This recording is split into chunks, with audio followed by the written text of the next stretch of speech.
మీకో విషయం తెలుసా?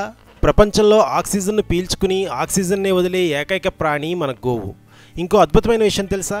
మనం తల్లిగా భావించే గోవుతో రోజు కొన్ని క్షణాలు వాటికి మేత పెట్టడం, వాటితో పాటు కొంత సమయం గడపడం వల్ల మన శరీరంలో ఉన్న అనారోగ్యాన్ని ఆ గోవు ముక్కులోని ఒక గ్రంథి ద్వారా గ్రహిస్తుంది. తర్వాత మేతకు వెళ్ళినప్పుడు మన రోగ నివారణకు కావాల్సిన మూలికలను, గడ్డిని తిని అందుకు తగిన విధంగా పాలిస్తుంది. ఆ పాలు తాగడం వల్ల మన వ్యాధి నయమవుతుంది. ఇది మహా అద్భుతం. అందుకే ప్రతి ఇంట్లో ఒక గోవు ఉంటే దైవం మన వెంటే ఉన్నట్లు మన పురాణాలలో చెప్పారు. మన భారతదేశంలో జాతి ఆవులు 36 రకాలు. ప్రపంచంలో వింత వ్యాధి సోకడంతో ఎన్నో జాతులు నశించిపోయాయి. కానీ మన జాతి గోవు జాతులపై ఆ ప్రభావం పడలేదు. ఎండకు, వానకు, చలికి అన్నిటికీ తట్టుకుని జీవించింది.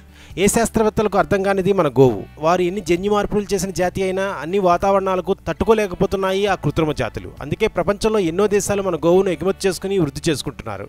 ఇక గోమూత్రంలో 47 రకాల మూల పదార్థాలు ఉన్నాయి.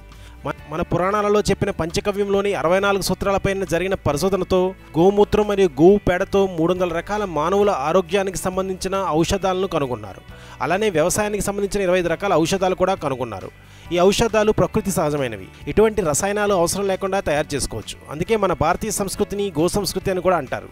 గోవు యొక్క విశేషత ఎంత ఉందో మన పూర్వీకులు మన పురాణాల్లో ఎప్పుడో చెప్పారు. అందుకే మన గోవుని మనం రక్షించుకుందాం.